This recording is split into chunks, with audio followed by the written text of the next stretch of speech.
Assalamualaikum warahmatullahi wabarakatuh.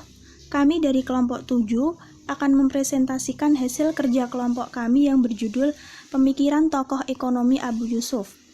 Sebelumnya, saya akan memperkenalkan teman saya dulu, yaitu Ulfa Nur Fitria, Alfian Muhaiminan, dan saya sendiri Faridatul Bahiyah. Ya'qub bin Ibrahim bin Habib bin Qais bin Sa'ad al-Ansori al-Ghazali al-Kahfi al-Baghdadi atau yang lebih dikenal sebagai Abu Yusuf, lahir di Kufah pada tahun 113 Hijriah, 731 Masehi, dan meninggal di Baghdad pada tahun 182 Hijriah, 798 Masehi. Abu Yusuf menimba ilmu pada banyak ulama besar, diantaranya adalah Abu Muhammad Abdullah bin As-Sa'ib al-Kufi, Sulaiman bin Mahran al-A'mashi, Hisham bin Urwah, Muhammad bin Abdurrahman bin Abi Layla, Muhammad bin Ishaq bin Yasar bin Jabbar, dan Al-Hajjaj bin Artoh. Menurut penuturannya, beliau menjadi murid Abu Hanifah selama 17 tahun dan sejumlah ulama terkemuka pada masa itu. Beliau juga tercatat sebagai murid dari Ibnu Abi Layla, Imam Malik, dan sejumlah ulama lainnya. Panggilan populernya adalah Qadhi Qudot, Hakim Agung, yaitu jabatan yang disandangnya pada masa kekuasaan Khalifah Harun ar-Rasyid. Setelah gurunya meninggal, Abu Yusuf dan Muhammad bin Al-Hasan Asy-Syaibani menjadi tokoh pelopor dalam menyebarkan dan mengembangkan mazhab Hanafi, walaupun ia sibuk dengan aktivitas mengajar dan birokrasinya. Ia luangkan waktu untuk menulis. Beberapa karya tulisnya adalah Al-Jawami, Ar-Radd 'ala Siyar al-Auza'i, Al-Asar, Ikhtilaf Abi Hanifah Ibnu Abi Layla, Adab Al-Qadi, dan Al-Kharaj. Mekanisme pemikiran ekonomi Abu Yusuf. Adapun yang menjadi kekuatan utama pemikiran Abu Yusuf adalah dalam masalah keuangan publik. Dengan daya observasi dan analisisnya, Abu Yusuf menguraikan masalah keuangan dan menunjukkan beberapa kebijakan yang harus diadopsi bagi pertumbuhan ekonomi dan kesejahteraan rakyat. Beliau melihat bahwa sektor negara sebagai satu mekanisme yang memungkinkan warga negara melakukan campur tangan atas proses ekonomi. Bagaimana mekanisme pengaturan tersebut dalam menentukan tingkat pajak yang sesuai dan seimbang dalam upaya menghindari perekonomian negara dari ancaman resesi. Sebuah arahan yang jelas tentang pengeluaran pemerintah untuk tujuan yang diinginkan oleh kebijakan umum. Untuk dapat mewujudkan keadaan tersebut, Abu Yusuf meletakkan beberapa macam mekanisme, yakni 1. Mengganti sistem wazifah dengan sistem muqasamah. 2. Membangun fleksibilitas sosial. 3. Membangun sistem politik dan ekonomi yang transparan. 4. Menciptakan sistem ekonomi yang otonom. Sistem ekonomi Abu Yusuf. Sistem ekonomi yang dikehendaki Abu Yusuf adalah suatu upaya untuk mencapai kemaslahatan umat.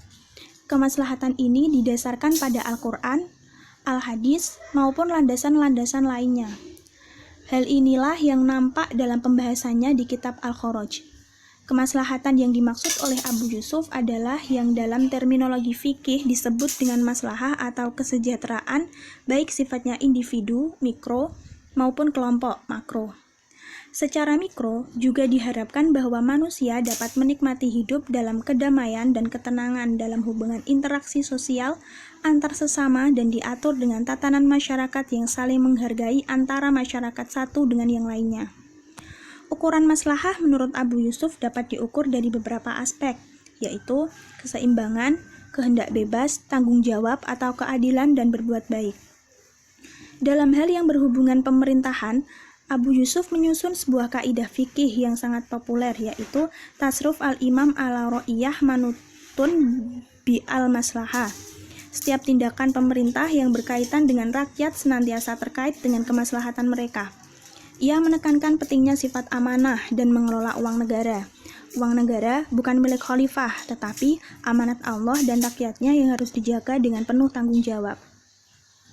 Al-Kharaj merupakan kitab pertama yang menghimpun semua pemasukan Daulah Islamiyah yang pos-pos pengeluarannya berdasarkan pada Kitabullah, Al-Quran, dan Sunnah Rasul.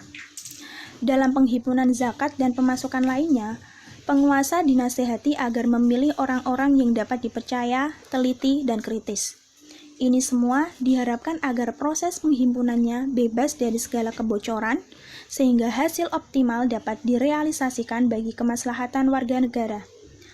Penamaan Al-Kharaj terhadap kitab ini dikarenakan memuat beberapa persoalan pajak, jiz'ah, serta masalah-masalah pemerintahan. Kitab Al-Kharaj mencakup berbagai bidang, antara lain 1. Tentang pemerintahan. Seorang khalifah adalah wakil Allah di bumi untuk melaksanakan perintahnya. Dalam hubungan hak dan tanggung jawab pemerintah terhadap rakyat. Kaidah yang terkenal adalah tasarruf al-imam manutum bi al-maslahah. 2. Tentang keuangan. Uang negara bukan milik khalifah, tetapi amanat Allah dan rakyatnya yang harus dijaga dan penuh tanggung jawab.